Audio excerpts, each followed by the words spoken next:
38ാമത്തെ പദ്യം.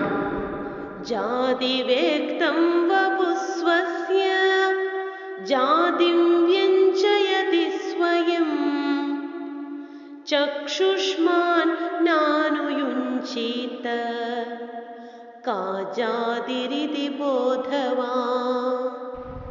ജാതി വ്യക്തം, ജാതിയാൽ വ്യക്തമാക്കപ്പെട്ട സ്വസ്യ തൻ്റെ വപുഹു ശരീരം, സ്വയം തന്നെത്താൻ ജാതിം ജാതിയെ പ്രകാശിപ്പിക്കുന്നു. ബോധവാൻ അറിവുള്ളവനായ, ചക്ഷുഷ്മാൻ വിവേകി കണ്ണുള്ളവൻ എന്നാണ് അർത്ഥം. കാ ജാതി ഇതി ഒരാളിനെ കണ്ടാൽ ഏത് ജാതി എന്ന് ന അനുയുഞ്ജീത ചോദിക്കില്ല.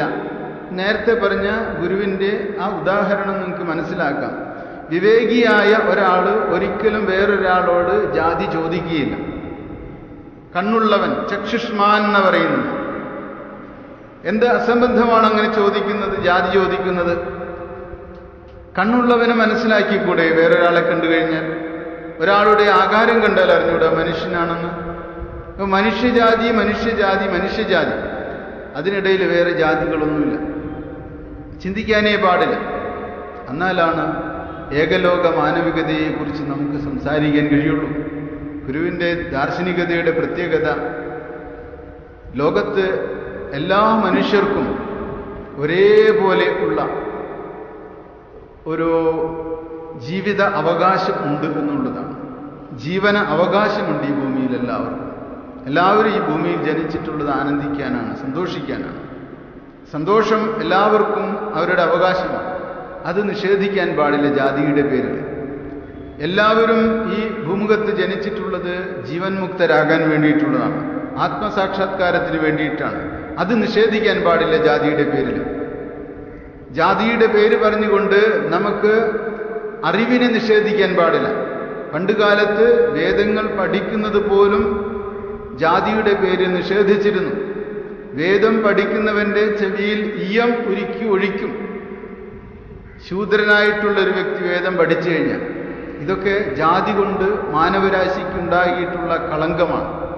ആ കളങ്കത്തെയാണ് ഗുരുദേവൻ എടുത്ത് മാറ്റുന്നത്. അപ്പോൾ ശ്രീനാരായണ ഗുരുദേവൻ്റെ ഇത്രയും ഉത്കൃഷ്ടമായ ഏകലോക മാനവിക ജീവിതത്തെ സംബന്ധിച്ച ഈ ദാർശനികത നാം വെറുതെ കൈമാറിയാൽ പോരാ, ജീവിച്ചുകൊണ്ട് കൈമാറണം. എപ്പോഴെങ്കിലും മനുഷ്യനെ ജാതിയുടെ പേരിൽ വേർതിരിക്കുമ്പോൾ അവിടെ ആ ജാതി ചിന്ത അകറ്റാനായിട്ട് സൗമ്യമായിട്ട് നമ്മൾ ശ്രമിക്കണം. ജാതി ചിന്ത നല്ലതിനല്ല, അത് വളരെ ദോഷം ചെയ്യും. മനുഷ്യനെ തമ്മിൽ അകറ്റുന്നത് അത്ര നല്ലതല്ല.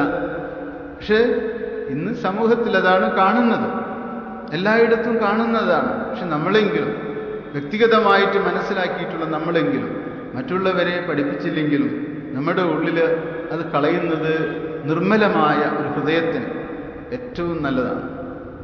നിഷ്കളങ്കമായിട്ട് മനുഷ്യനോട് സംസാരിക്കണമെങ്കിൽ, നിഷ്കളങ്കമായിട്ട് മനുഷ്യനോട് ഇടപഴകണമെങ്കിൽ നിങ്ങൾക്ക് ജാതി ചിന്ത ഉണ്ടാകാൻ പാടില്ല. ട്രെയിനിൽ സഞ്ചരിക്കുന്ന സമയത്ത്, തൊഴിൽശാലകളിൽ നിങ്ങൾ വേറൊരാളുടെ ജാതി അളക്കാൻ ശ്രമിക്കരുത്. കൂട്ടായിട്ടിരിക്കുന്ന സമയത്ത് വേറൊരാളുടെ ജാതി കണ്ടുപിടിക്കാൻ ശ്രമം നടത്തരുത്. പക്ഷെ നമ്മളെല്ലാവരും ഈ ലോകത്ത് എങ്ങനെയൊക്കെയോ ഒരാളെ തിരിച്ചറിയാൻ ശ്രമിക്കുന്നു. ആ ശ്രമം വളരെ മോശപ്പെട്ട ഒരു വ്യക്തിത്വത്തിൻ്റെ ഭാഗമാണ്. നമ്മുടെ വ്യക്തിത്വത്തെ ഏറ്റവും ശോചനീയവും ശുഷ്കവുമാക്കി തീർക്കുന്നത് വേറൊരുവൻ്റെ ജാതി മണക്കാൻ ശ്രമിക്കുന്നതാണ്. ഒരിക്കലും അങ്ങനെ ചെയ്യാൻ പാടില്ല. ഒരാളുടെ ശരീരം അയാളുടെ ജാതിയെ പ്രകാശിപ്പിക്കുന്നുണ്ട് എന്നാണ്. അറിവുള്ളവനായിട്ടുള്ള ഒരാളും വേറൊരാളെ ജാതി ചോദിക്കുകയില്ല. ജാതി നിർണയത്തിൽ ചോദിക്കുന്നു, ഇനമാർന്നുടൽ താൻ തൻ്റെ ഇനമേതെന്ന് ചൊൽകയാൽ ഇനമേതെന്ന് കേൾക്കില്ല നിനവും കണ്ണുമുള്ളവർ. ഇത് ഗുരുദേവന്റെ വാക്കുകളാണ്.